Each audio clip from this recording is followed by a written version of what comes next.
It's all about the big bucks, isn't it? But what about big bucks?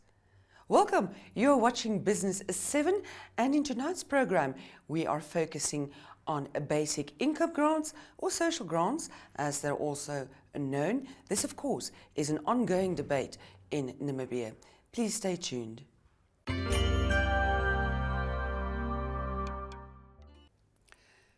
Dr. Michael Samson has a doctorate in economics from the very famous Stanford University. He has worked in social protection for more than 3 decades and has been instrumental in the implementation of social programs in more than 40 countries. Jana Marie Smith from Namibia Media Holdings caught up with him and compiled this video.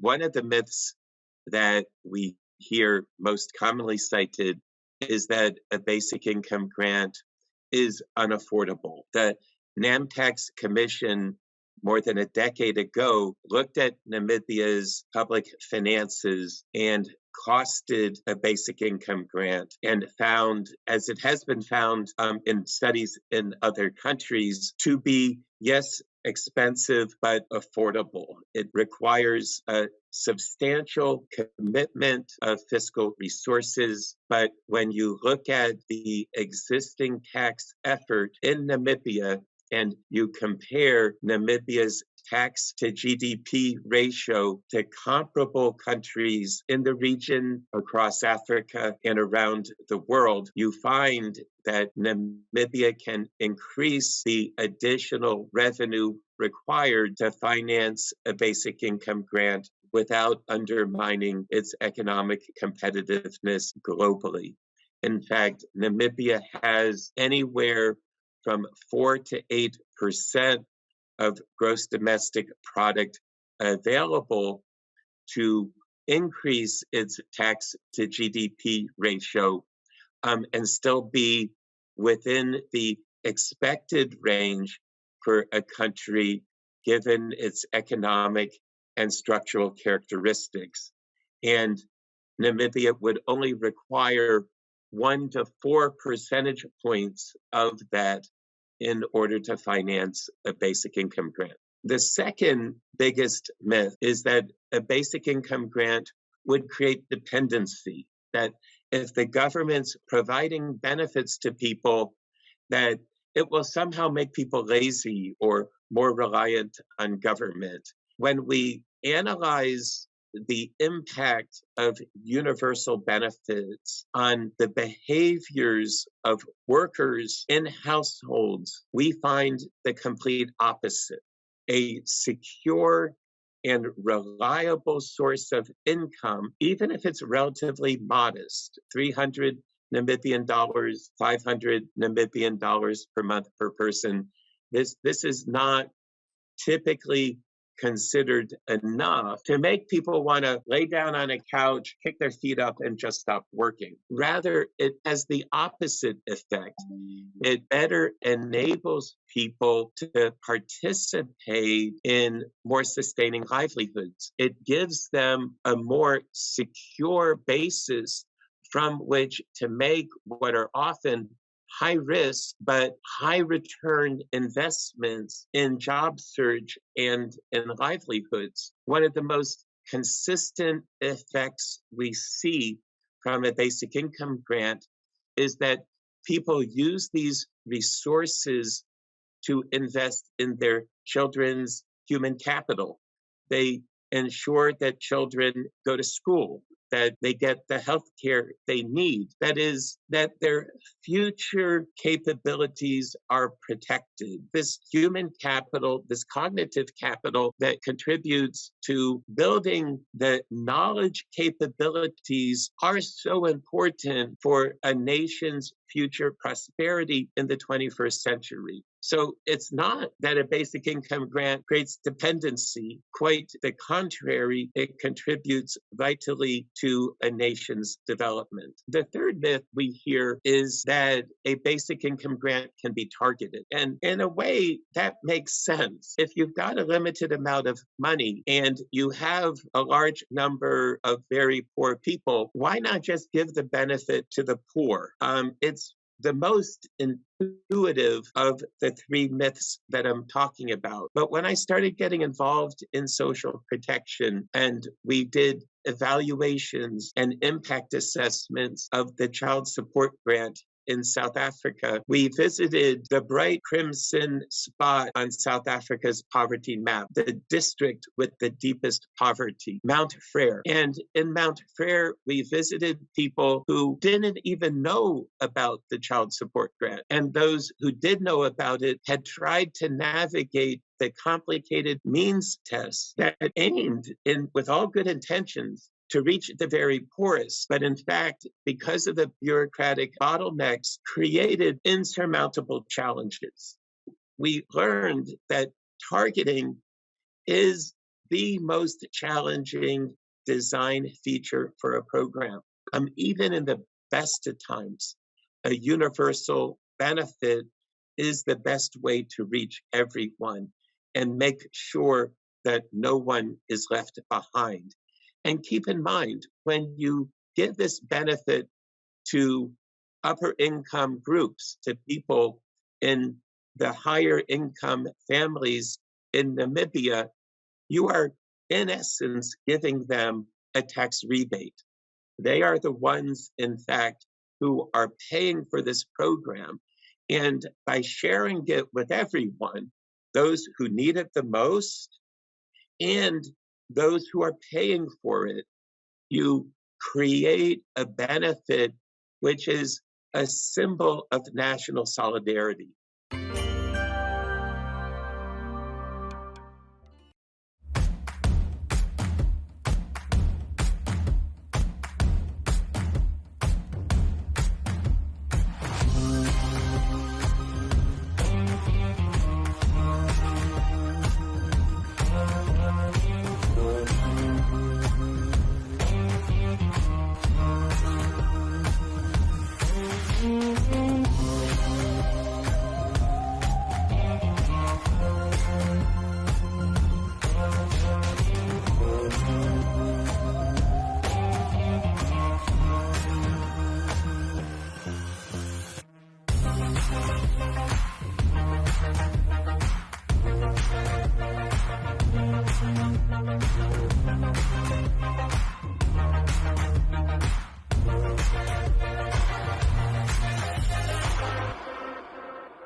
Let's watch the second part of Jana Marie Smith's interview with Dr. Michael Samson.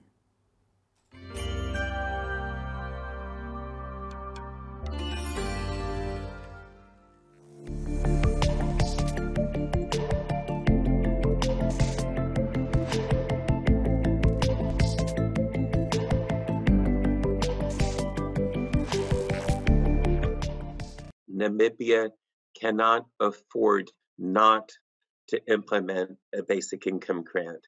The World Bank classifies Namibia as an upper middle income country, but all you have to do is visit some of the poorest and most vulnerable communities in the country, and you are really called to question that finding. But it is the result of the very stark economic inequality that characterizes the country. It's really hard to measure inequality accurately, but the studies that have been conducted place Namibia amongst the 5 most unequal countries in the world. Some of these studies place Namibia number 2, some of them place Namibia number 4, but Namibia, like South Africa, face severe inequality. And so that label as an upper middle income country, while technically correct, but that doesn't mean anything for the person who's only earning a couple hundred. And what that means is that a basic income grant is more effective than anywhere else in the world because a relatively small slice of the economic pie won't make a big difference for those who reap the extraordinary benefits at the upper end of the income distribution. Taking just 2 or 3% of national income is just a couple pennies on the dollar.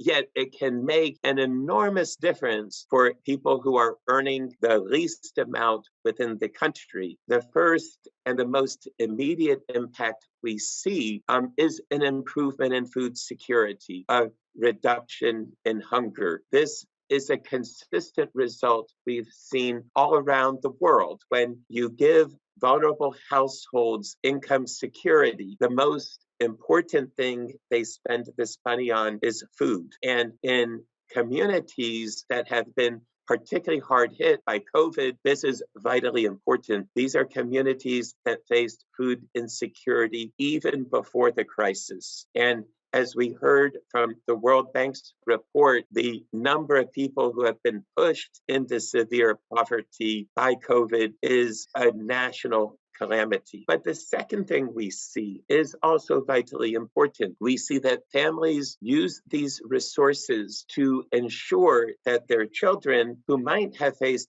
bottlenecks to going to school because of informal fees that schools charge, or because they did not have money to pay for shoes or a breakfast to eat before they go to school, or school supplies, that families invest in their children. They invest in schooling, they invest in healthcare to build the human capital foundation of Namibia's future prosperity. The third thing we see, and this was fairly surprising, is we see substantial increase in economic activity. And as you think about it, it makes sense. Why is there so little economic opportunity in the poorest communities of Namibia? Because people don't have stable purchasing power. When you have income, you're afraid to spend it because you might need that for something more urgent, and you're even more afraid to invest because if you invest in your future livelihoods, you won't have that money to buy things that you desperately need, food, for example, or access to health care if there is a medical calamity. And so poverty can be stifling. Poverty creates risk for people, and these risks can be paralyzing. But when you give people a guaranteed steady income, even a small amount, 500 Namibian dollars is not going to break the government's finances, but it enables people to know that if they invest in a better livelihood today and they face an emergency tomorrow, they will have some means to tide them through. It will require a commitment by the government and by people who support that government to pay their fair share of taxes. But the benefits will be reaped by everyone. Everyone will receive this. And for many of them, this will be more than a complete tax rebate on the additional taxes they're paid. And for the poorest and the most vulnerable, it will be a vital source of resources to sustain not only their well-being, but their future capabilities and contribution to a robust and growing economy that will benefit all of us. And the benefits of this economic growth will increase people's incomes far greater than the marginal tax increases required to finance the benefit.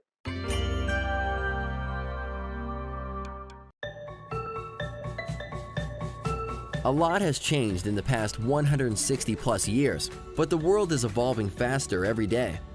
Founder Samuel Lowell Price's version of a self-driving car was a really smart horse. Who knows how our great-grandchildren will get around? Here at PwC, we know we're responsible for guiding our people, clients, and communities through this constant change? How do we engage the more than 220,000 people across 157 countries in the PwC network? Through a clear and simple purpose, to build trust in society and solve important problems. What that really means is, in between our morning coffees and our evening commutes home, we all live and breathe the same core values. Here they are, the 5 things that make us, us. We act with integrity. We speak up for what's right, even when it's the harder option. We make a difference. We stay informed and proactively look for ways to better our world. We care about each other, about our clients and stakeholders, about empowering everyone to do their best. We work together. We know feedback, collaboration, and diverse perspectives help us deliver the highest quality outcomes. We reimagine the possible. Nothing great ever came from sticking with the status quo. We always challenge ourselves to innovate. Our values make us who we are and will help propel us toward the legacy we've envisioned for the future. A sentiment Sam and his horse would have definitely stood behind.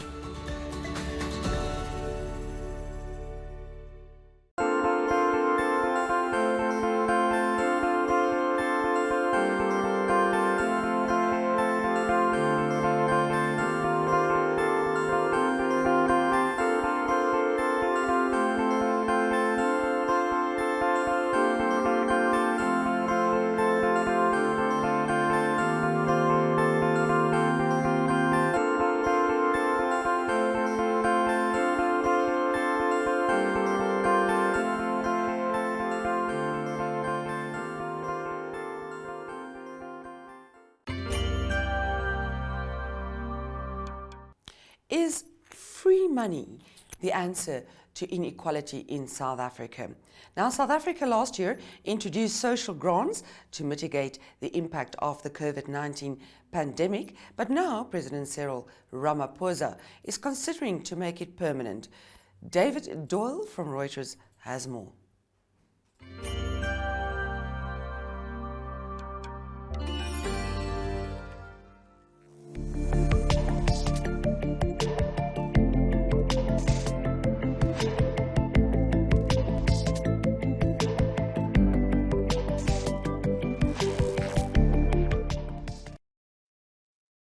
Sonnyboy Mosaboa is setting up his stall selling grilled cow feet in Diepkloof, one of the poorer parts of South Africa's Soweto township. He's able to do so because of a social grant, introduced by President Cyril Ramaphosa 2 years ago as a financial lifeline amid the global health crisis. If there was no grant, things would have been worse than they are. It's making a difference. But now Ramaphosa is considering making the grants permanent, a suggestion that has divided his ruling African National Congress. Some critics say the scheme would be ruinously costly, others say giving free money to the poor creates dependency and deters them from seeking employment. That certainly wasn't the case with Mosaboa. Having previously relied on family handouts, his business now nets him an average 2,000 rand a month. He covers ad hoc expenses like power to keep his product fresh using his tiny 350 rand a month stipend. That's a little over $23. The grant may be small, but it all adds up. In February, Ramaphosa extended the scheme by another year at a cost of 44 billion rand, or $2.9 billion. As well as making it permanent, he's also considering increasing it for its 10 million beneficiaries. Political analyst Ralph Matera.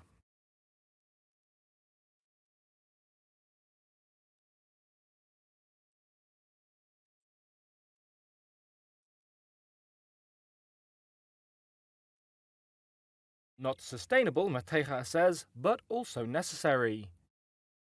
That can be seen in downtown Soweto, where the unemployed queue from as early as 2 a.m. to get their grants. Nearly 3 decades after the end of apartheid, and more than a third of South Africans are out of work. Ramaphosa, it seems, is exploring whether more welfare is the solution.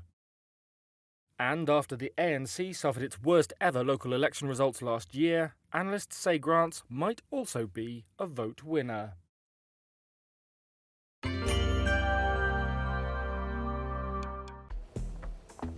You know, a few weeks ago, I would never do this on a Saturday morning.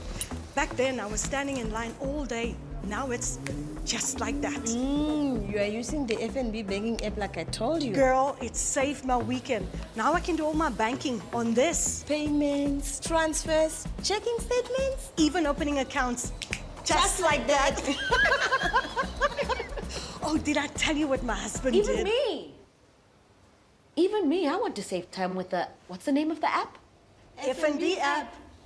Don't be left behind. Make the switch to the FNB app, online banking or cell phone banking, and change the way you bank to change your life. FNB, how can we help you?